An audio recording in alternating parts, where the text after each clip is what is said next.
The rain fell like accusations against the cracked pavement of Ember Street, each drop a whispered secret in the night. Celestine's heart pressed one trembling hand against the brick wall of the alley, the other cradling the swell of her belly, 6 months of hope and fear wrapped in fragile flesh. Blood trickled warm down her temple, mixing with rain and tears she refused to acknowledge. She shouldn't have come here. Shouldn't have followed the cryptic text message that promised answers about Thorne's disappearance. Shouldn't have believed that anyone in this godforsaken city cared about a pregnant woman searching for a ghost. The men who'd cornered her 20 minutes ago had made their message clear: stop asking questions, or lose more than just answers. Her knees buckled, and she slid down the wall, her designer coat, now ruined, scraping against the rough surface. The baby kicked, a flutter of life against her ribs, and Celestine sobbed once, sharp and broken. "I'm sorry," she whispered to the tiny being inside her. "I'm so sorry." 3 weeks. Thorne had been gone for 3 weeks, and every lead had turned to ash in her hands. The police had filed a missing person report with the enthusiasm of men filling out parking tickets. Her brother Callum had told her to let it go, that Thorne had probably just gotten cold feet about fatherhood. But Celestine knew better. Thorne wouldn't abandon her. Not like this. Not without a word. Unless he couldn't say goodbye. Footsteps echoed in the alley. Celestine's head snapped up, fear flooding her veins with ice. Not again. Not more of them. Her fingers fumbled for the pepper spray in her purse, but her hands shook too violently to grip it. A figure emerged from the rain-soaked darkness, tall, broad-shouldered, moving with the fluid grace of a predator. A long black coat billowed behind him like wings. As he stepped into the weak glow of the streetlight at the alley's entrance, Celestine's breath caught. His face was all sharp angles and shadows, classical features carved from marble and midnight. Dark hair swept back from a high forehead, rain-slicked and gleaming. But it was his eyes that held her frozen, gray as gunmetal, cold as winter, yet burning with something she couldn't name as they fixed on her crumpled form. Behind him, 2 more figures materialized, a woman with midnight black hair pulled into a severe ponytail, and a mountain of a man whose scarred face had seen too many battles. The tall man's gaze traveled from Celestine's bleeding temple to her protective hand on her belly, and something shifted in his expression. The cold fury that followed made the temperature in the alley drop 10 degrees. "Who did this?" His voice was smooth as aged whiskey, dangerous as a loaded gun. Not a question, a demand. An absolute expectation of answer. Celestine's lips trembled. She should run. Every instinct screamed that this man was more dangerous than the ones who'd hurt her. There was power in the way he stood, authority in every line of his body. This wasn't someone who asked permission. This was someone who took what he wanted and burned the world if it dared resist. "I don't." Her voice cracked. "I don't know who you are." He moved closer, and she flinched. He stopped immediately, raising one hand in a gesture that might have been reassuring if it came from anyone else. Slowly, carefully, he crouched before her, bringing himself to her eye level. Up close, she could see the faint scar along his jawline, the silver threading through his dark hair at the temples. "My name is Dante Ravenna." He said it simply, as if she should know what that meant. When recognition didn't flash in her eyes, something like surprise crossed his features. "You're not from around here, are you?" "I grew up in Millbrook," Celestine whispered, naming the suburb 40 miles away. "I only moved to the city 6 months ago. After I got engaged." 6 months ago, when Thorne convinced her his tech startup needed to be downtown. 6 months ago, when everything still made sense. Dante's eyes narrowed. "Then let me be clear, Celestine Hart." Her heart stuttered. He knew her name. "In this city, my word is law in ways the police could never enforce. And I have one unbreakable rule." His gaze dropped again to her belly, then back to her face. "No one, and I mean no one, hurts women or children under my watch." The woman behind him, the one with the dangerous eyes, spoke for the first time. Boss, we should move. If someone's bold enough to do this on our territory, then they've just signed their death warrant. Dante's voice was soft, but Celestine heard the promise of violence underneath. He stood fluidly and extended his hand to her. Come with me. You need medical attention. Celestine stared at his offered hand, strong, scarred across the knuckles, capable of both destruction and protection. She thought of the baby, of the blood still seeping down her face, of how alone she'd felt in this moment. She thought of Thorn, missing for 3 weeks now, and the terrifying possibility that whatever happened to him was about to happen to her. Why would you help me? Celestine asked, her voice barely above a whisper. Dante's expression softened, just slightly. Because I know what it's like to lose someone you love. And I know what it's like to have no one care enough to look. Something in his voice, a note of old pain, carefully buried, made Celestine's decision. She took Dante Ravenna's hand. And somewhere in the rain-soaked city, in towers of glass and steel, in penthouses and back rooms, powerful men who'd thought themselves untouchable felt the first tremor of fear. The hunt had begun. The car that waited at the alley's entrance was exactly what Celestine expected, sleek, black, expensive enough to fund a small country. The interior smelled of leather and something darker, something that whispered of secrets and blood money. She sat rigidly in the back seat, acutely aware of Dante beside her, his presence overwhelming in the confined space. The woman with the severe ponytail drove with the precision of a trained operative, her eyes constantly scanning the mirrors. The scarred man rode shotgun, his hand never far from the weapon Celestine could see beneath his jacket. Where are we going? Celestine finally asked, breaking the heavy silence. Somewhere safe, Dante replied. He pressed a clean handkerchief against the cut on her temple with surprising gentleness. My personal physician will examine you. Make sure the baby's all right. Celestine wanted to pull away from his touch, to maintain some semblance of independence. But the warmth of his hand steadying hers, the genuine concern in those storm-gray eyes, it broke something inside her. She was so tired of being strong, of pretending she could handle this alone. Thank you, she whispered. Dante studied her face with an intensity that made her feel transparent. Tell me about him. The father. The words hit like a physical blow. His name is Thorn Ashford. We met at an art gallery opening 8 months ago. He was charming, successful, everything I thought I wanted. Celestine's voice grew distant. 3 weeks ago, he left for a business meeting. He never came home. You filed a police report? They said he probably left voluntarily. That men get scared when babies become real. The bitterness in her voice surprised even her. But they're wrong. Thorn wouldn't just leave. Something happened to him. I can feel it. The car pulled into an underground garage, descending into levels that seemed to exist beyond normal city infrastructure. When they finally stopped, Dante helped her out with a care that contradicted everything his reputation surely was.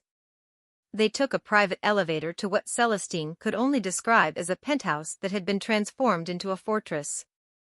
Floor-to-ceiling windows offered a panoramic view of the city, but she noticed the bulletproof thickness of the glass, the strategic placement of security cameras.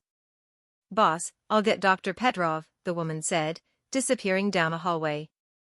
The scarred man positioned himself by the elevator, a silent sentinel. Dante guided Celestine to a leather sofa that probably cost more than her yearly salary as an art curator. He poured water from a crystal decanter, handed it to her, then sat across from her in a chair that looked like a throne. You're afraid, he observed. Not a question. Shouldn't I be? Celestine met his gaze despite her trembling hands. I don't know you. I don't know why you're helping me. For all I know, you're connected to whatever happened to Thorn. Something flickered across Dante's face, respect, perhaps. Smart. Fear keeps you alive in this city. He leaned forward, elbows on his knees. But I had nothing to do with your fiancé's disappearance. In fact, I'm going to help you find him. Why? Because whoever hurt you tonight made a critical mistake. They did it on my territory, which means they either don't know who I am, unlikely, or they're challenging me directly. His voice dropped to something deadly. Either way, they need to be reminded that actions have consequences. Before Celestine could respond, a woman in her 50s entered, carrying a medical bag. She had kind eyes behind wire-rimmed glasses and moved with the efficiency of someone who'd seen too much. Dr. Zara Petrov, Dante introduced. She's been with my family for 20 years. Anything you tell her stays confidential. Dr. Petrov's examination was thorough but gentle. She cleaned Celestine's head wound, checked her vitals, and used a portable ultrasound to examine the baby. The sound of the heartbeat, strong, steady, alive, brought tears to Celestine's eyes. The baby is fine, Dr. Petrov announced with a warm smile. 6 months along, healthy heartbeat. You, however, need rest and proper nutrition. You're running on fumes. I've been busy, Celestine said weakly. Looking for Thorn. Making sure his business doesn't collapse. Trying to prepare for a baby I might be raising alone. Dr. Petrov exchanged a meaningful look with Dante. She needs to stay somewhere safe for at least tonight. That head wound could have been worse. I want to monitor her. She'll stay here, Dante said, his tone brooking no argument.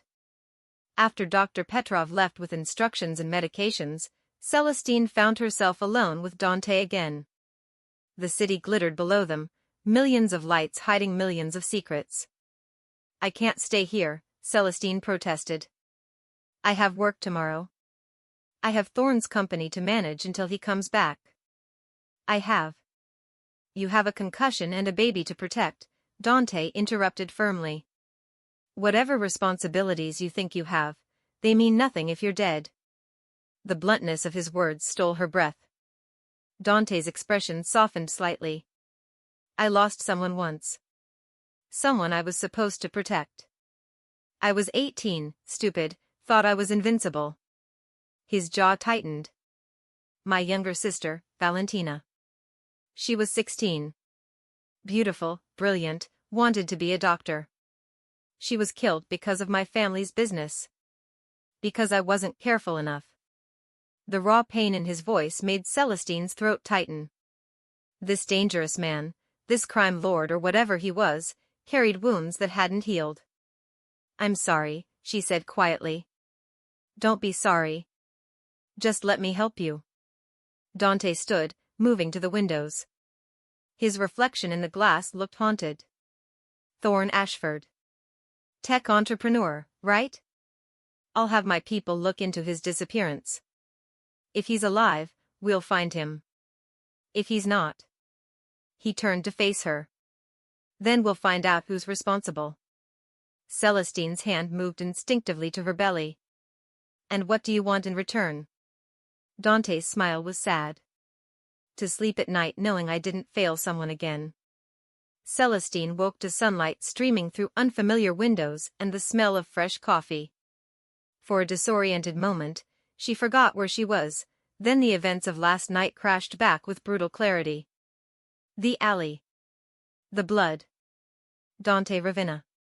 She sat up slowly, her head throbbing despite the pain medication Dr. Petrov had given her.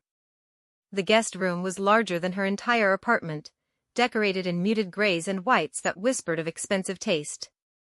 Someone had left clothes on the chair beside the bed, soft leggings, an oversized sweater, all in her size.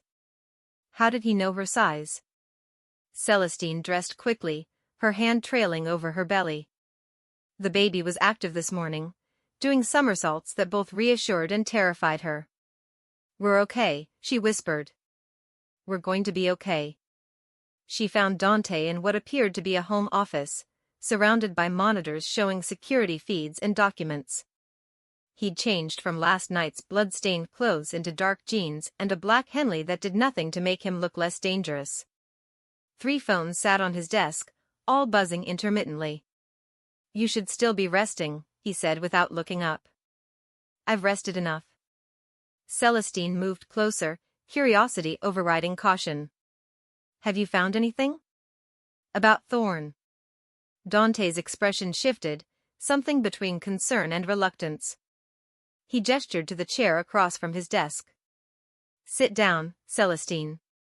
Her heart began to race. Just tell me. Is he alive? I don't know yet. Dante turned one of the monitors toward her. It showed a series of photographs, Thorn at various locations around the city, always alone, always looking over his shoulder. The timestamps were from 2 weeks ago. These are the last confirmed sightings. After this, nothing. He disappeared completely. Where was he going? What was he doing? Dante pulled up another file. That's where things get complicated. Your fiancé wasn't just running a tech startup, Celestine.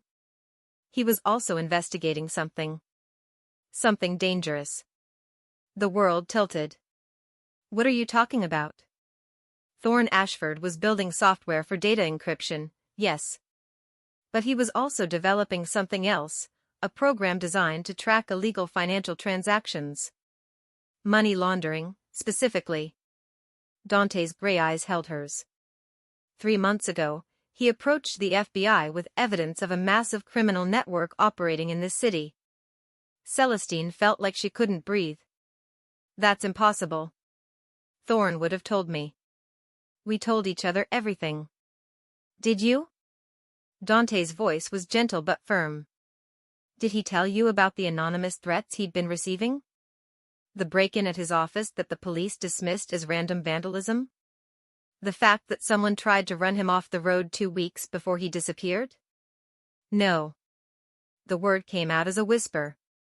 He didn't tell me any of that. Dante stood and moved to sit on the edge of his desk, closer to her now. He was protecting you. Keeping you separate from the danger. Classic mistake of men who think they can handle everything alone. You're saying someone killed him because of this investigation? I'm saying someone made him disappear because he got too close to something they wanted to stay hidden. Dante pulled up another document. The network he was tracking? It's connected to some of the most powerful people in this city.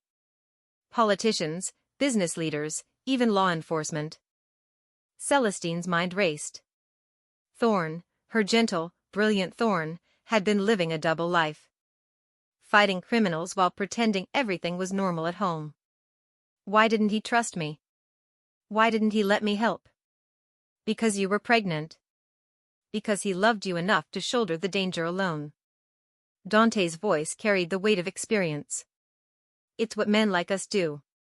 We protect the people we love by keeping them in the dark. It's stupid, usually fatal, but we do it anyway. Before Celestine could respond, Nix, the woman from last night, entered without knocking. Her expression was grim. Boss, we have a problem. Magnus Blackwell just arrived downstairs. He's demanding to see you. Dante's entire demeanor changed. The concern vanished, replaced by cold calculation. How many men? 6. All armed. Who's Magnus Blackwell? Celestine asked, fear crawling up her spine. One of the most dangerous men in this city, Dante replied, already moving toward a hidden panel in the wall. It opened to reveal an arsenal of weapons. He owns half the real estate downtown, controls most of the drug trade, and has a reputation for brutality that makes my organization look like a charity. Nix's phone buzzed. She checked it, her expression darkening further. Boss, Blackwell says he knows the woman is here. He says she has something that belongs to him. Celestine's blood ran cold. I don't even know who he is. How could I have anything? It's not about what you have, Dante interrupted, loading a weapon with practiced efficiency. It's about who you are. Or more specifically, who Thorn was investigating. The pieces clicked together in Celestine's mind with horrifying clarity. Thorn was investigating Blackwell's money laundering operation. Not just investigating, Dante said grimly. According to the FBI files I accessed this morning, Thorn had enough evidence to put Blackwell away for life. evidence that disappeared when Thorn did. And Blackwell thinks I know where it is, Celestine finished, her hand moving protectively to her belly.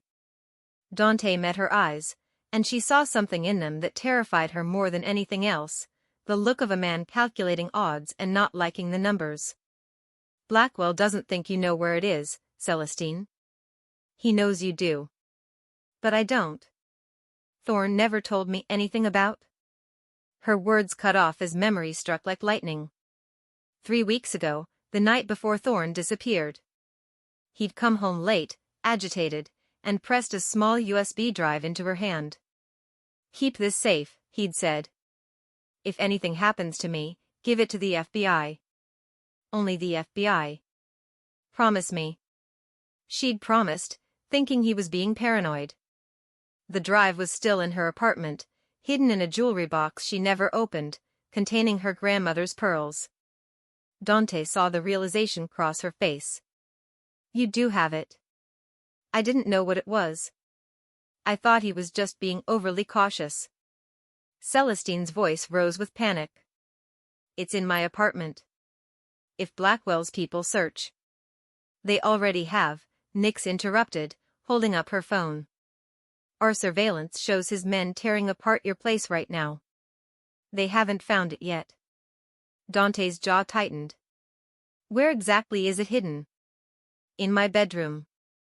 False bottom in my jewelry box." "It's not obvious unless you're really looking." "How long before they find it?" Dante asked Nix. 10 minutes. Maybe 15 if we're lucky. Dante made his decision instantly. "Rook, take Celestine to the safe house on Riverside. Use the back exit. Nix, you're with me. We're going to have a conversation with Magnus Blackwell." "No," Celestine said, surprising herself with the firmness in her voice. "If that drive is evidence against the man who took Thorn, then it's the only leverage we have. We can't let him get it." "We won't," Dante assured her. "But you need to be somewhere safe while I handle." "I'm coming with you to get the drive," Celestine interrupted. "It's my apartment. I know exactly where it is. Your people might not find it in time. What would you risk to save the person you love? Drop your thoughts in the comments below." Dante looked like he wanted to argue, but another buzz from Nix's phone changed his mind. "Blackwell's getting impatient. He's threatening to come up here himself." "Then we give him what he wants," Dante said, a dangerous smile crossing his face. "Tell him I'm coming down. That I'm very interested in discussing why his men attacked a pregnant woman on my territory last night." As Nix relayed the message, Dante turned to Celestine. "You stay behind me at all times. You do exactly what I say, when I say it. Understood?" Celestine nodded, her heart hammering against her ribs. They were walking into the lion's den, and she had a terrible feeling that before this day ended, she would discover truths about Thorn, and herself, that would change everything. The elevator descended in tense silence. Celestine stood between Dante and Rook, the massive scarred man who'd positioned himself as a human shield. Nix stood to Dante's right, her hand resting casually near the weapon concealed beneath her jacket. They moved like a well-oiled machine, these people, born into violence, comfortable with it in ways Celestine could never understand. "Remember," Dante said quietly, his eyes fixed on the descending floor numbers. "You're under my protection. Blackwell won't touch you while I'm standing. But if things go sideways, Rook gets you out. No arguments." "And you?" Celestine asked, hating how her voice trembled. Dante's smile was cold. "I've been dealing with men like Magnus Blackwell my entire life. I'll be fine." The elevator doors opened onto the lobby, a vast marble space that usually echoed with the footsteps of wealthy residents. Now it was silent except for the breathing of 12 armed men. 6 belonged to Blackwell, positioned strategically around the space. 6 were Dante's, having materialized from shadows and corners like lethal ghosts. And in the center of it all stood Magnus Blackwell himself. He was younger than Celestine expected, maybe 45, with the kind of polished appearance that came from expensive tailors and personal trainers. Sandy hair styled perfectly, blue eyes cold as winter ice, a smile that never reached those eyes. He wore a charcoal suit that probably cost more than most people's cars. "Ravenna," Blackwell said, his voice smooth as silk over steel. "Always a pleasure." "Blackwell." Dante's tone was neutral, giving nothing away. "You're a long way from your usual territory. What brings you to my building?" "You know exactly what brings me." Blackwell's gaze slid to Celestine, and she felt stripped bare under that calculating stare. "Or should I say who?" Dante moved slightly, blocking Blackwell's view. "Careful. The woman is under my protection." "Is she now?" Blackwell's laugh was sharp. "How noble. Tell me, Ravenna, do you even know what you're protecting? Or more importantly, what she's carrying?" "Enlighten me," Dante said. 3 weeks ago, a very annoying tech entrepreneur stole something from me. Data that could prove inconvenient if it fell into the wrong hands." Blackwell began walking slowly around the lobby, his men moving with him like satellites. "That entrepreneur had a pregnant fiancée. A fiancée who, I'm told, is currently bleeding in an alley after my men tried to retrieve what belongs to me." Celestine's breath caught. The men from last night worked for Blackwell. "Except she's not in an alley anymore," Blackwell continued, stopping to face Dante again. "She's here. In your building. Which presents an interesting problem. Either you're involved in Thorne Ashford's little crusade against my business, or you're simply being your usual do-gooder self, protecting damsels in distress." "Maybe I just don't like people getting attacked on my territory," Dante replied evenly. "Your territory." Blackwell's smile widened.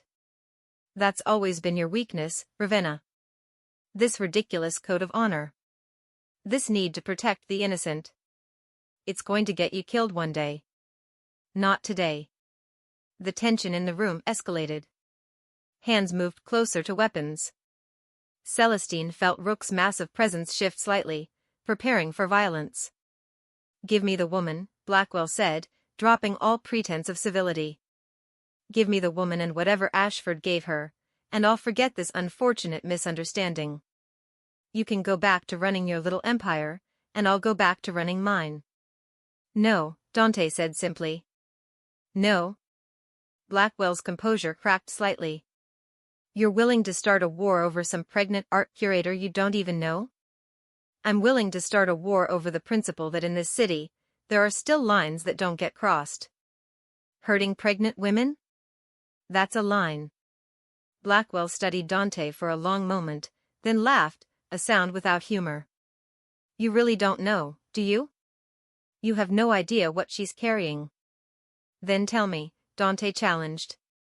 "Not just evidence of my financial dealings," Blackwell said, his voice dropping to something deadly. "Names. Dates. Transactions. But more importantly, video.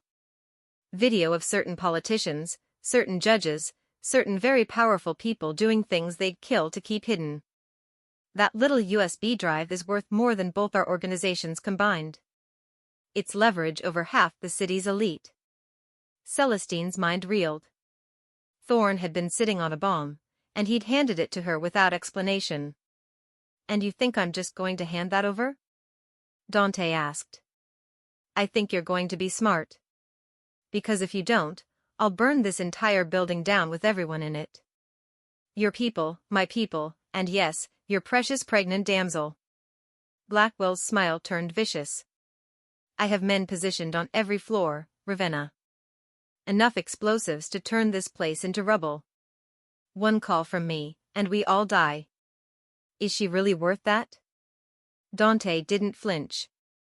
"Nix?" "Already handled, boss," Nix said calmly.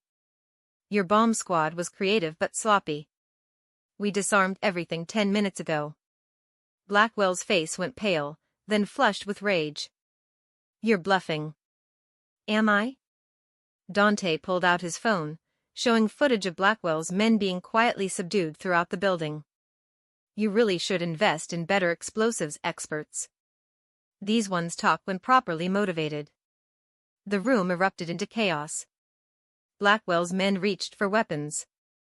Dante's team responded instantly. But before a single shot could be fired, a new voice cut through the tension.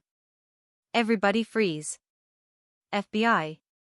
The lobby flooded with federal agents, weapons drawn, flooding in from every entrance.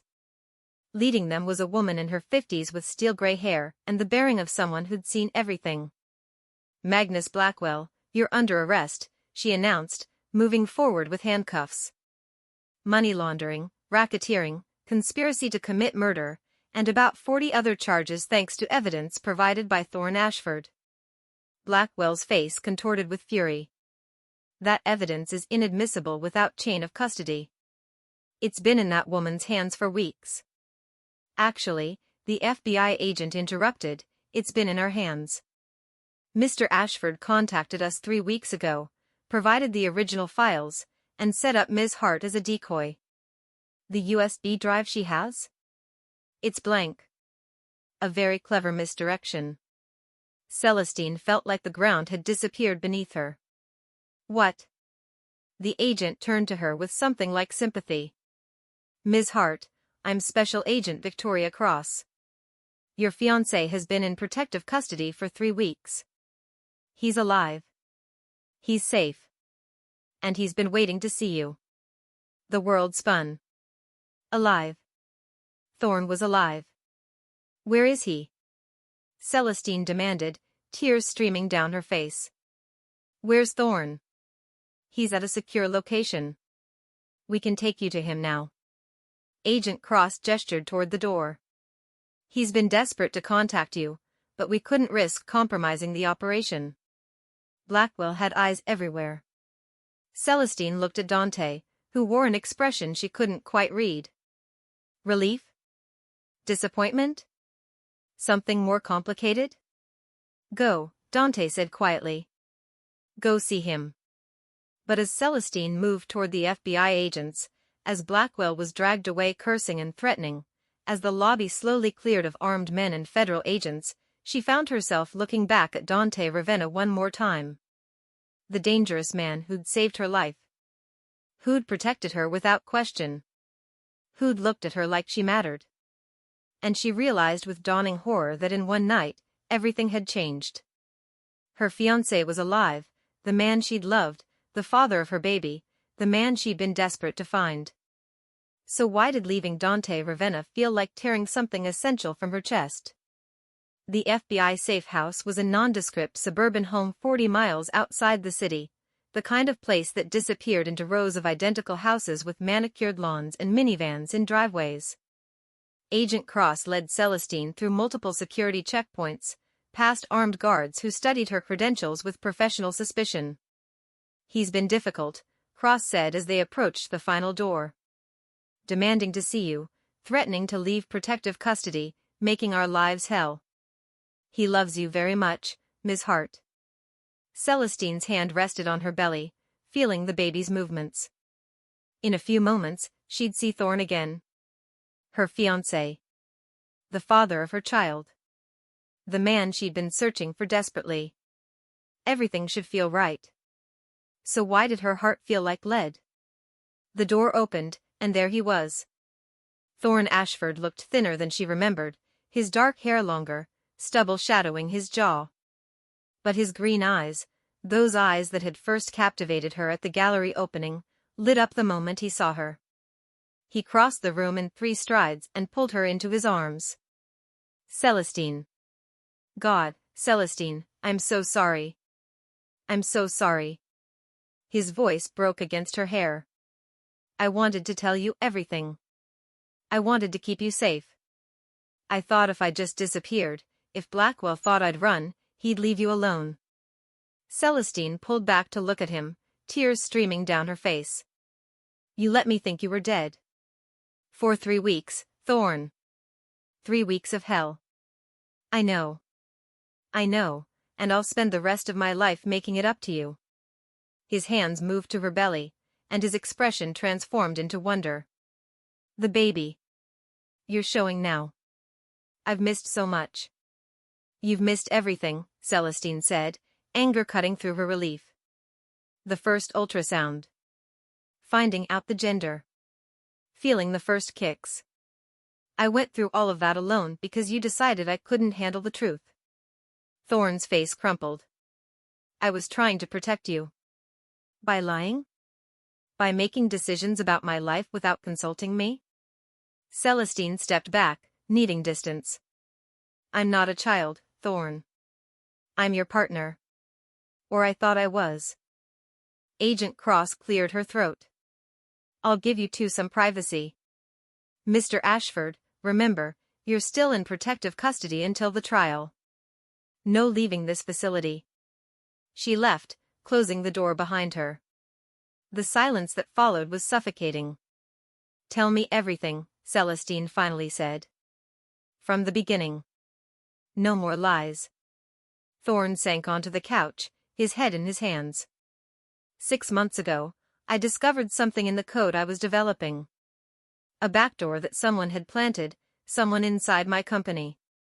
When I traced it, I found it was being used to launder money through cryptocurrency exchanges.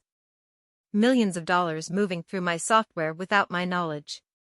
Blackwell, Celestine said. Not just Blackwell. He was part of a network, politicians, judges, business leaders.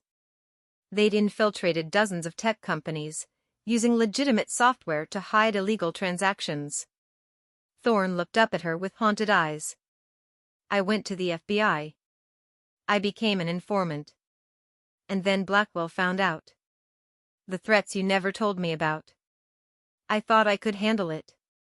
I thought I was being careful. Thorne's laugh was bitter. Then one of Blackwell's men approached me directly. Told me if I didn't destroy the evidence, they'd kill you. They'd kill our baby. They knew everything, Celestine.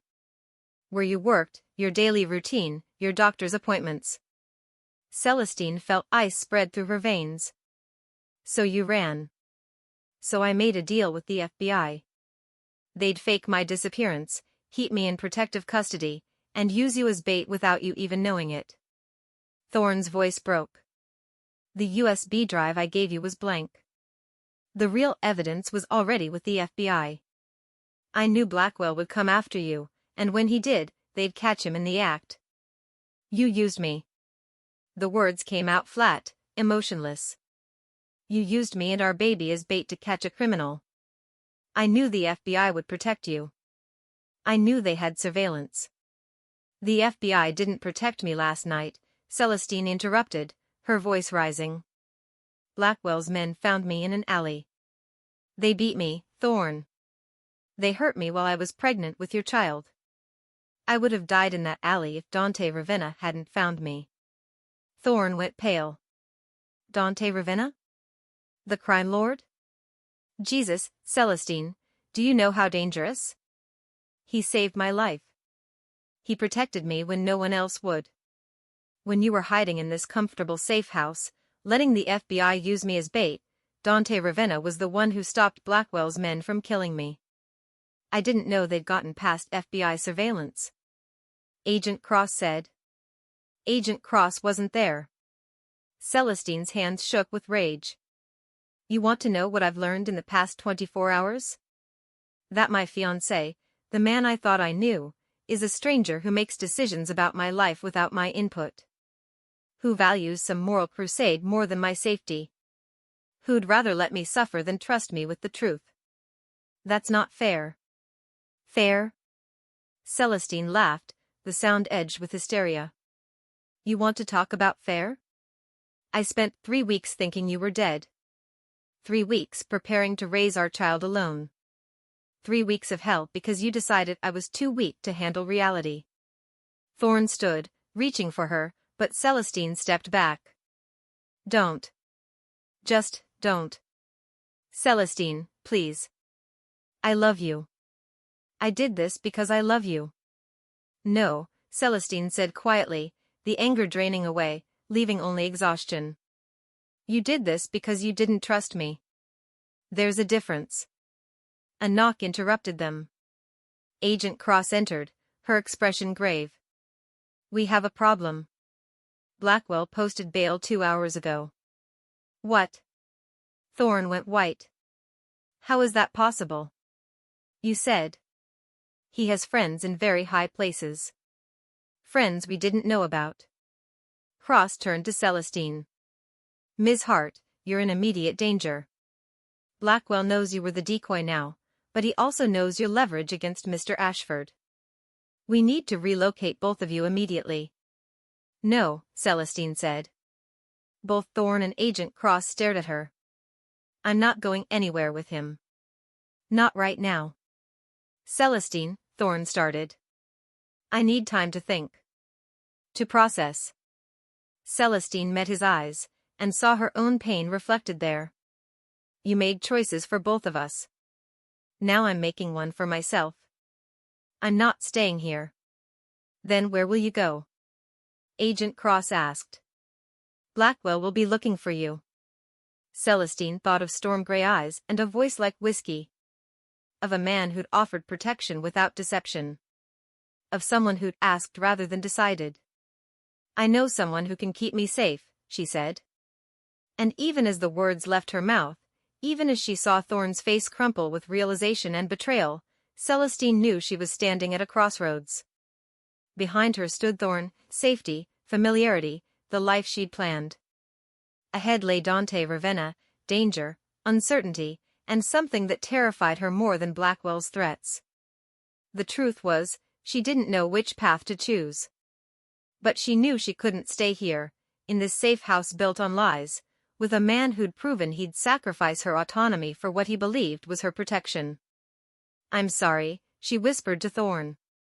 I'm sorry, but I can't do this right now. She turned and walked out, leaving behind the man she'd thought she'd spent her life with, carrying a baby that deserved better than parents who couldn't trust each other. And somewhere in the city, Dante Ravenna received a phone call that would change everything. Dante's penthouse was dark when Celestine arrived, the city lights casting long shadows across the empty living room. Rook had picked her up from the FBI safe house without question, his silent presence somehow comforting as they drove through rain-slicked streets. Now she stood alone in the vast space, second-guessing every decision that had led her here. What was she doing? Running from her fiancé to a crime lord? Seeking protection from a man whose business was built on violence? You should be resting. Celestine spun to find Dante emerging from his office, still dressed in the same clothes from the morning's confrontation. He looked exhausted, a tumbler of amber liquid in his hand, his usually perfect composure cracked around the edges. I left him, Celestine said, the words feeling surreal. I left Thorne at the safe house. Dante's expression revealed nothing. Agent Cross called. Told me you might need somewhere to stay. He took a drink, his eyes never leaving her face. She also told me Blackwell posted bail. I know. Celestine moved to the windows, staring out at the city that had become a battlefield. I should have stayed with Thorne.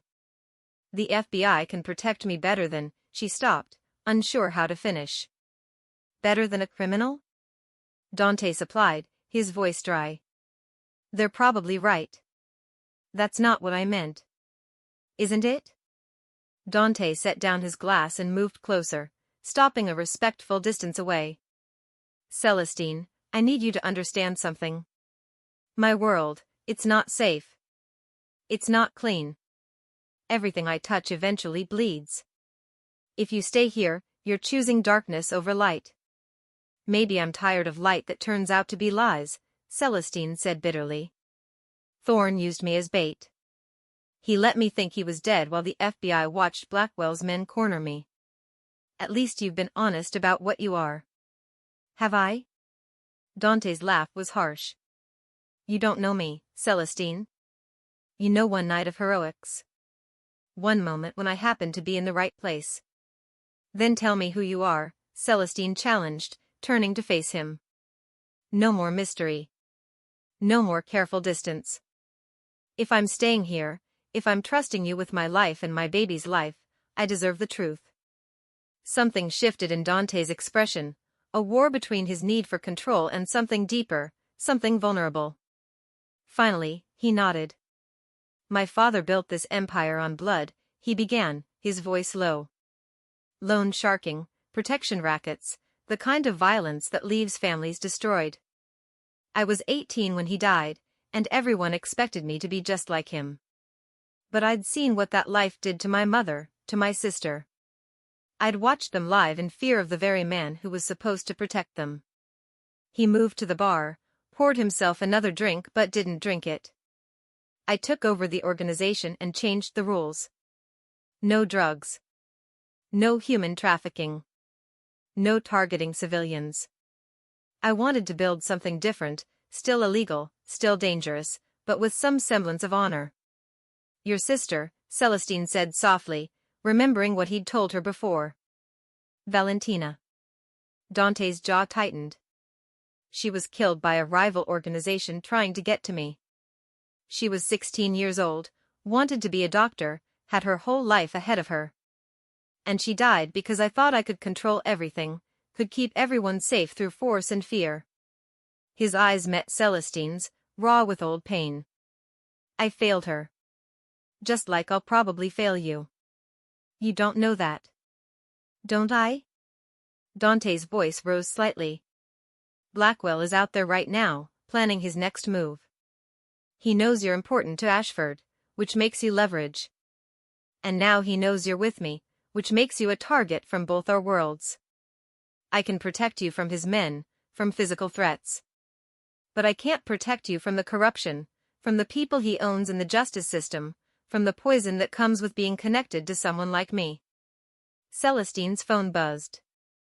A text from an unknown number. You think Ravenna can protect you? Ask him about the judge. Ask him about the blood on his hands from 6 months ago. She showed it to Dante, watching his face go pale. What is this about? She asked. Dante was silent for a long moment. When he spoke, his voice was hollow. 6 months ago, a judge I'd paid for information double-crossed me. Gave evidence to a rival organization that got 3 of my men killed. I had him eliminated. The words hung in the air like poison. You had him killed, Celestine repeated, feeling something inside her crack. Yes. Dante didn't look away, didn't make excuses. He betrayed people under my protection, and I made sure he couldn't do it again. That's who I am, Celestine. That's the reality of my world. Celestine's hand moved to her belly, feeling the baby kick. She thought of Thorne, safe in his FBI protection, planning their future. Then she thought of this man, scarred and broken, carrying the weight of impossible choices. I should go, she whispered. Where? Dante asked. Back to Ashford? Back to the FBI who used you as bait? Back to your apartment where Blackwell's men are waiting? He moved closer, his voice intense. I'm not a good man, Celestine. But I'm honest about what I am. Can you say the same about anyone else in your life right now? Before Celestine could answer, the lights went out. The entire penthouse plunged into darkness. Dante had his gun out instantly. Nix, status report, he spoke into a radio that suddenly crackled with static. Boss, we've got a breach. Multiple hostiles. They've cut the power and are coming up through. The transmission ended in gunfire. Dante grabbed Celestine's arm. The panic room. Now. But as they moved toward the hidden door, an explosion rocked the building. The windows shattered inward, and Celestine screamed as Dante shoved her to the floor, covering her body with his. When the smoke cleared, they were surrounded. A dozen armed men, all pointing weapons at them. And walking through the broken window, repelling gear still attached, was Magnus Blackwell himself. Did you really think concrete and steel could keep me out, Ravenna? Blackwell smiled, cold and triumphant. I own this city. Every cop, every judge, every security system. You should have given me what I wanted when you had the chance. He looked at Celestine, still on the floor, protected by Dante's body. Now I'm going to take everything from both of you. Starting with that baby. Dante's voice was deadly calm. You'll have to kill me first. That, Blackwell said, raising his gun, was always the plan. Time seemed to freeze in that moment. Blackwell's gun pointed at Dante's head, a dozen armed men surrounding them, the city wind howling through shattered windows. Celestine could feel Dante's heart pounding against her back where he'd shielded her body with his own. But it was Celestine who spoke first. Wait. Her voice cut through the tension like a knife. Wait. I'll give you what you want. Celestine, no, Dante started, but she cut him off. You want leverage over the city's elite, right? Celestine pushed herself up, forcing Dante to move with her. She faced Blackwell directly, one hand protectively over her belly. The videos, the evidence, all of it. I know where Thorne kept the real files. Blackwell's eyes narrowed with interest. The FBI has the evidence. They have some evidence, Celestine lied, her mind racing. But Thorne was paranoid. He made backups. Multiple backups. And he told me where one of them was hidden. She took a breath, praying this gamble would work. Let Dante and his people go, and I'll take you to it. You expect me to believe Ashford told you where he hid backup evidence? Blackwell scoffed. The same man who kept you completely in the dark? He told me the night before he disappeared, Celestine said, adding details to make the lie believable. He was drunk, scared. He said if anything happened to him, I should go to his office, find the painting of the harbor, and look behind it. He made me promise not to tell anyone, not even the FBI. It was a complete fabrication based on a painting she'd once seen in Thorne's office. But Blackwell didn't know that. Dante caught on immediately. She's lying. There's no backup. Shut up, Ravenna, Blackwell snapped. He studied Celestine's face, searching for deception. Whatever he saw there must have been convincing because he lowered his gun slightly. His office was searched. My men found nothing behind any paintings. Because you need the right painting, Celestine pressed. There are 3 harbor paintings in his office. It's the one facing the door, the sunset view. The frame has a false back. Thorne showed me himself. The lie was gaining momentum now, details piling on details. Celestine could feel Dante's tension beside her, could sense him trying to figure out her plan. Blackwell's greed warred with his suspicion. Finally, greed won. Fine. We'll go to Ashford's office. But Ravenna stays here, hands tied, with my men watching him. If you're lying, I'll have them execute him while you watch. Then I'll take that baby and raise it myself, just to spite you both. No, Celestine said firmly. Dante comes with us. I need him to feel safe, and honestly, you need him alive. Kill him, and every organization in this city will come for you. You're smart enough to know that. Blackwell's smile was cruel. You're learning how this world works, Miss Hart. Fine. Ravenna comes, but disarmed and with 3 guns pointed at him at all times. Everyone else stays here. He gestured to his men. Tie them up. If we're not back in an hour, kill them all. Nix and Rook were forced to their knees, hands bound behind them. Nix caught Dante's eye and gave an almost imperceptible nod. She understood something was happening, even if she didn't know what. As Blackwell's men patted Dante down, removing weapons from places Celestine hadn't even known existed, she caught his eye. Trust me, she tried to convey. Just trust me. Dante's expression was unreadable, but he didn't resist. They were escorted to Blackwell's convoy, 3 black SUVs that had somehow made it past building security. As they drove through the rain-soaked city toward Thorne's office building, Celestine's mind raced through the next steps of her desperate plan. Thorne's office would be empty at this hour. The building would have minimal security. And most importantly, Thorne had told her once, proudly, that his office had a silent alarm connected directly to the FBI, installed when he'd first started working with them. If she could trigger that alarm without Blackwell noticing, the FBI would arrive within minutes. They'd catch him in the act of threatening her, trying to obtain evidence. It wasn't perfect, but it was better than dying in Dante's penthouse. The only problem? She had no idea how to trigger the alarm, or if it even still existed. "You're very brave or very stupid," Dante murmured beside her in the SUV, his voice low enough that only she could hear. "I'm not sure which." "Maybe both," Celestine whispered back. "Do you trust me?" Dante was silent for a moment. "Then, more than I should." The SUV pulled up to Thorne's office building, a sleek glass tower in the financial district.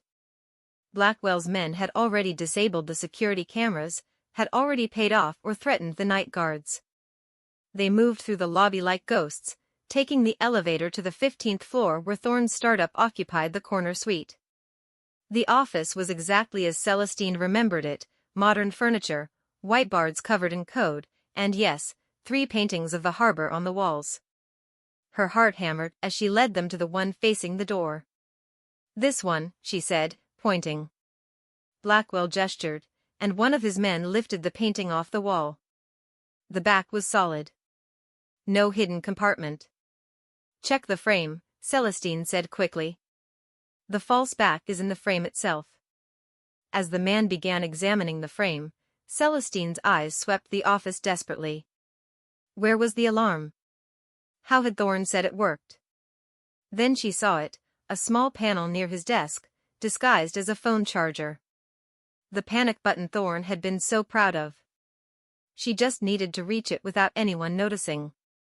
"There's nothing here," Blackwell's man announced, tossing the frame aside. Blackwell's eyes turned to ice as he looked at Celestine. "You lied." "No, wait," Celestine backed toward the desk, her mind scrambling. "Maybe I got the painting wrong. Let me think." "You lied," Blackwell repeated, pulling out his gun. "Which means Ravenna dies first, then you learn what happens to people who waste my time." He turned the gun toward Dante. And Celestine made her move. She lunged for the desk, her hand slapping down on the disguised panic button. Nothing happened, no alarm, no flashing lights. For a horrifying moment, she thought it was disabled. Then Dante moved. Despite having 3 guns pointed at him, despite being outnumbered, he attacked with the precision of someone who'd been waiting for any opening. He disarmed the closest man, used him as a shield, and suddenly the office erupted into chaos. "Go!" Dante shouted at Celestine as gunfire exploded around them. Celestine dove behind the desk, her arms wrapped protectively around her belly, as the 2 men she'd become entangled with fought for their lives.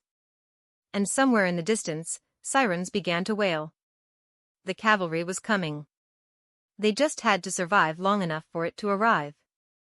The gunfire was deafening in the confined space of the office. Celestine crouched behind Thorne's desk, her hands pressed over her ears, feeling the baby kick frantically inside her. She could hear Dante's controlled movements, the sound of bodies hitting the floor, grunts of pain, the efficient brutality of a man who'd spent his life surviving. "FBI. Drop your weapons." Agent Cross's voice cut through the chaos like a thunderclap. The office flooded with federal agents, their weapons trained on Blackwell's men. The gunfire stopped abruptly, replaced by the metallic clicks of weapons being lowered and hands being raised. Celestine dared to peek over the desk.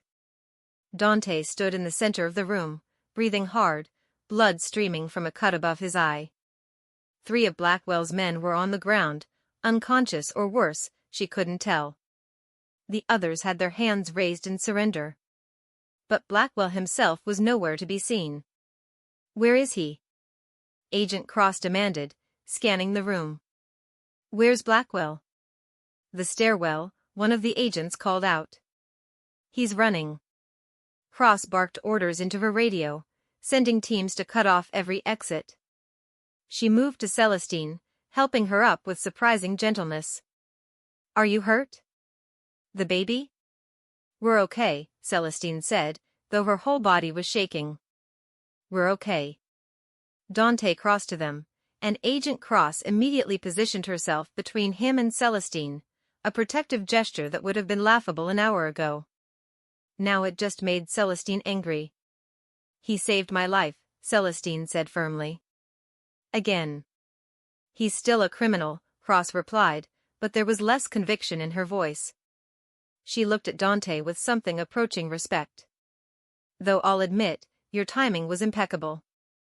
"The panic button," Dante said, looking at Celestine with something between admiration and exasperation. "You knew it was here." "Thorn mentioned it once." "I gambled that it still worked." Celestine met his eyes. "And that you'd recognize what I was doing." "Reckless," Dante said. "Effective," Celestine countered. Their moment was interrupted by a commotion from the hallway. Two agents dragged in a struggling Magnus Blackwell, his expensive suit torn, his polished veneer completely shattered. "You have no idea who you're dealing with." Blackwell snarled at Agent Cross. "I have lawyers who will bury you. I have judges who will throw out every piece of evidence. By tomorrow morning, I'll be free and you'll all be looking for new jobs." "Actually," a new voice said from the doorway, "you won't." Thorne Ashford stepped into the office, flanked by two more FBI agents. He looked different than he had just hours ago, stronger, more determined. His eyes found Celestine immediately, filled with relief and something else. Regret, perhaps. Or understanding. "The judges you owned?" Thorne continued, addressing Blackwell. "The politicians in your pocket?" "The FBI has been systematically arresting them for the past 6 hours. Your entire network is collapsing as we speak." Blackwell's face went pale.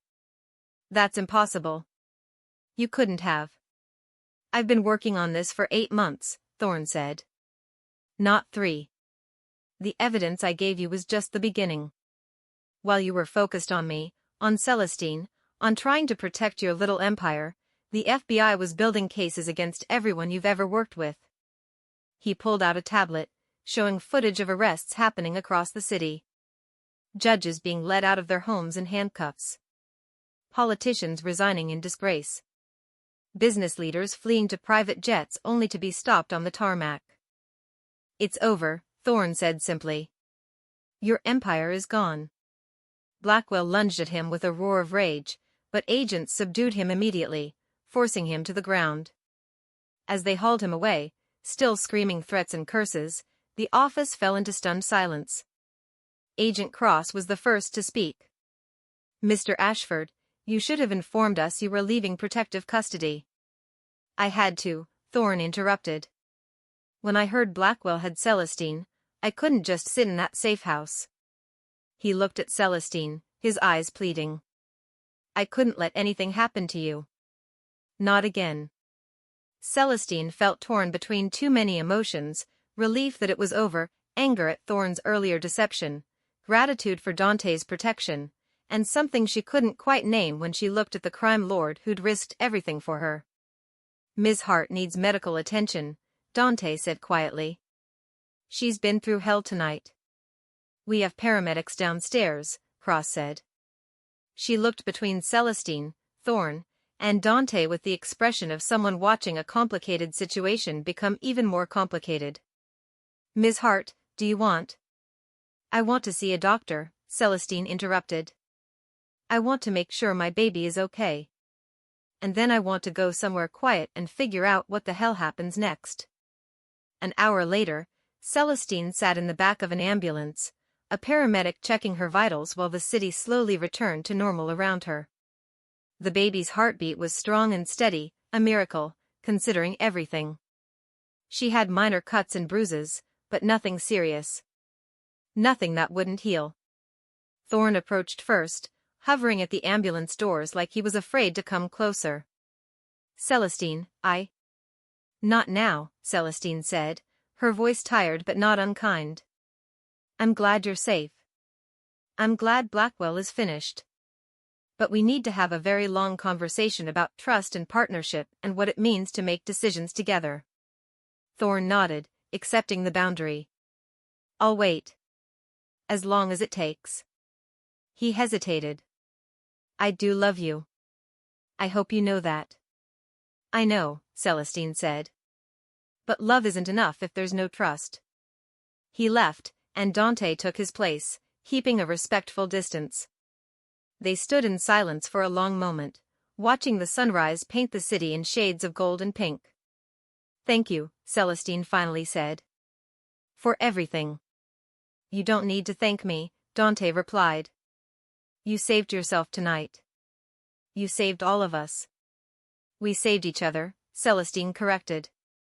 Dante smiled, a real smile, not the dangerous one she'd first seen in that alley. What happens now? Celestine looked at him, really looked at him. This man who'd protected her without question, who'd been honest about his darkness, who'd shown her what it meant to choose rather than be chosen for. Then she looked toward where Thorne stood talking to FBI agents. The man she'd planned a future with. The father of her child. The man who loved her but didn't trust her. Now, Celestine said slowly, I figure out who I am. Not as Thorne's fiancé. Not as someone needing protection. Just, me. Celestine Hart, soon-to-be mother, survivor, woman who's stronger than she ever knew. And us? Dante asked quietly. Celestine met his storm-gray eyes. I don't know yet. But I know I'm not ready to say goodbye. What would you choose, the safe love you planned, or the dangerous one that changed everything? Share your thoughts below. Dante nodded, accepting her uncertainty. Then I'll be here. Whenever you're ready. However long it takes. As the sun rose fully over the city, Celestine felt something shift inside her, not just the baby moving, but something deeper. The old Celestine would have chosen safety, would have gone back to Thorne and tried to rebuild what they had. But she wasn't that woman anymore. She was someone new. Someone forged in fire and blood and impossible choices. Someone who deserved more than lies wrapped in love. The future was uncertain. But for the first time in weeks, Celestine felt like she could breathe. The weeks turned into months, and 3 months after that terrifying night, Celestine found herself back where she belonged, in the world of art that had always been her passion. The Riverside Gallery opening was everything she'd dreamed of when she'd first moved to the city. Elegant crowds mingled beneath her curated collection, soft jazz floated through the air, and the satisfied hum of successful artists seeing their work appreciated filled the space with energy. She stood near the entrance, one hand resting on her now prominent belly, 8 months pregnant and glowing, as everyone kept telling her. The baby kicked enthusiastically, as if excited by the energy of the crowd. You're a natural at this, Isadora Chin said, appearing at her elbow with 2 glasses of sparkling cider. Her best friend had been her rock these past months, offering support without judgment as Celestine navigated the complicated aftermath of everything that had happened. It feels good to be back, Celestine admitted. To be doing something I love, something that's just mine. And speaking of things that are yours. Izzy nodded toward the entrance, where Thorne had just arrived, looking hesitant and hopeful. Celestine's relationship with Thorne had been a careful reconstruction over the past 3 months. They'd attended couples therapy, had countless difficult conversations, and slowly, very slowly, begun rebuilding trust. They weren't living together anymore. Celestine had insisted on her own space, her own independence. But they were trying, for the baby's sake and for their own. Thorne crossed the gallery, his eyes lighting up when he saw her. You look incredible. I look like I swallowed a basketball, Celestine corrected with a smile. But thank you. The exhibition is beautiful. You've done an amazing job. Thorne's hand moved toward her belly, then stopped, asking permission silently. When she nodded, he gently felt the baby kick. Still active as ever. Takes after her mother, Celestine said. They'd found out 2 weeks ago they were having a girl. Thorne had cried when the doctor told them, had promised their daughter would grow up knowing her father would never lie to her, would never make decisions for her without her input. Whether he could keep that promise remained to be seen. But Celestine was willing to give him the chance to try. I should mingle, Thorn said, sensing she needed space. But I'm proud of you, Celestine. Really proud. As he moved away to examine the artwork, Celestine felt a familiar presence behind her. He's trying, Dante Ravenna observed quietly. Celestine turned to find him standing in the shadows near a sculpture, looking distinctly out of place in his perfectly tailored suit. He'd kept his distance these past months, giving her room to figure out her relationship with Thorn. But he'd also been there, a text checking on her, a delivery of her favorite foods when she was too tired to cook, flowers sent to her new apartment with notes that simply said thinking of you. He is trying, Celestine agreed, moving to stand beside him. And I appreciate it. But, Dante prompted gently. But I'm not sure trying is enough. I'm not sure I can ever fully trust him again. She looked up at Dante, her heart doing that complicated flip it always did when he was near. These past 3 months, you've given me space. You've respected my boundaries. You've let me make my own choices. That's what you deserved, Dante said simply. It's also what I need. What I'll always need. Celestine took a breath, gathering courage. Thorn and I are co-parenting. We're friends, or we're becoming friends. But we're not going to be together. Not romantically. I told him yesterday. Dante's expression remained carefully neutral, but Celestine saw hope flicker in his storm-gray eyes. And how did he take it? Better than I expected. I think part of him knew. Celestine's hand found Dante's, their fingers intertwining naturally. He said he wants me to be happy. That he'd rather have me in his life as a friend and co-parent than lose me completely trying to force something that's broken. He's more mature than I gave him credit for, Dante admitted. He's growing. We both are. Celestine squeezed his hand. I've spent 3 months figuring out who I am as a single woman, as a soon-to-be mother, as someone who survived something terrible and came out stronger. And I've realized something. What's that? That the night you found me in that alley, you didn't just save my life. You showed me what I deserve. Someone who asks instead of tells. Someone who's honest about their flaws. Someone who makes me feel powerful instead of protected. Dante's thumb brushed across her knuckles. Celestine, I'm not a good man. My world is still dangerous. I know, she interrupted. But you're a good man trying to be better. And that's enough for me. She paused, vulnerable. If it's enough for you. I come with complications now. A baby, an ex-fiancé who'll always be in the picture, a life that's messier then. Dante pulled her gently into his arms, careful of her belly, and kissed her forehead. I don't want simple, Celestine. I want real. I want you, exactly as you are, complications and all. The baby kicked hard, as if approving, making them both laugh. I think someone agrees with you, Celestine said. Smart kid, Dante murmured. Across the gallery, Celestine saw Thorn watching them. Their eyes met, and he gave her a small, sad smile before raising his glass in acknowledgement. Permission. Blessing. Letting go. It wasn't the ending Celestine had imagined 8 months ago when she'd fallen for Thorn's charm at that gallery opening. But it was better. It was real. So what happens now? Dante asked. Celestine leaned into his warmth, feeling more certain than she had in months. Now we take it slow. We figure out what this is between us. We prepare for a baby who's going to have the most unconventional family in the city. She looked up at him, her eyes bright. And we do it honestly, together, making decisions as partners. Partners, Dante repeated, as if testing the word. I like the sound of that. The months continued to pass, and when spring arrived with its promise of new beginnings, Celestine gave birth to a healthy baby girl during a morning that felt like the world itself was celebrating. She named her Aurora, after the dawn, after surviving the darkest night and finding the light on the other side. Thorn was there for the birth, holding Celestine's hand as a friend and co-parent, celebrating the daughter they would raise together even if not as a couple. When he held Aurora for the first time with tears streaming down his face, he whispered promises to be the father she deserved, honest, present, and trustworthy. Dante waited outside the delivery room, respecting boundaries, but he was there when Celestine asked him to come in. When he held Aurora for the first time, his dangerous hands so impossibly gentle with the tiny life cradled against his chest, Celestine saw their future written in his eyes. Not perfect. Not simple.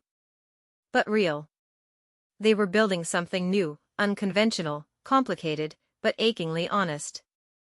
A family forged not from perfect circumstances but from choice, from hard-won trust, from learning that sometimes the wrong path leads to exactly where you need to be. As Celestine stood by the hospital window days later, Aurora sleeping peacefully in her arms, Dante's hand warm in hers, and Thorne making enthusiastic plans for his first day of solo parenting, she felt something she hadn't felt since that night in the alley when blood mixed with rain and her world fell apart. Peace. Not because everything was perfect, but because it was real. And real, Celestine had learned, was worth more than any fairy tale. She looked down at Aurora's tiny face, then up at Dante, then across the room at Thorne, and she smiled. Her daughter would grow up knowing what it meant to be loved by people who chose honesty over comfort, who chose growth over convenience, who chose her happiness over their own egos. Aurora would grow up knowing that families come in all shapes. That love isn't always simple. That sometimes the greatest love stories aren't about finding your soulmate, they're about finding yourself first, and then finding someone who loves every complicated, messy, beautiful part of who you are. Have you ever discovered that the life you thought you wanted wasn't the one you needed? Sometimes our greatest struggles lead us to our truest selves. Thank you for joining me on Celestine's journey. If this story moved you, hit that subscribe button and tell me in the comments what spoke to your heart. Tomorrow, I have another incredible story that will make you believe in second chances. Until then, remember, you are stronger than you know, braver than you believe, and worthy of a love that sees all of you. The end.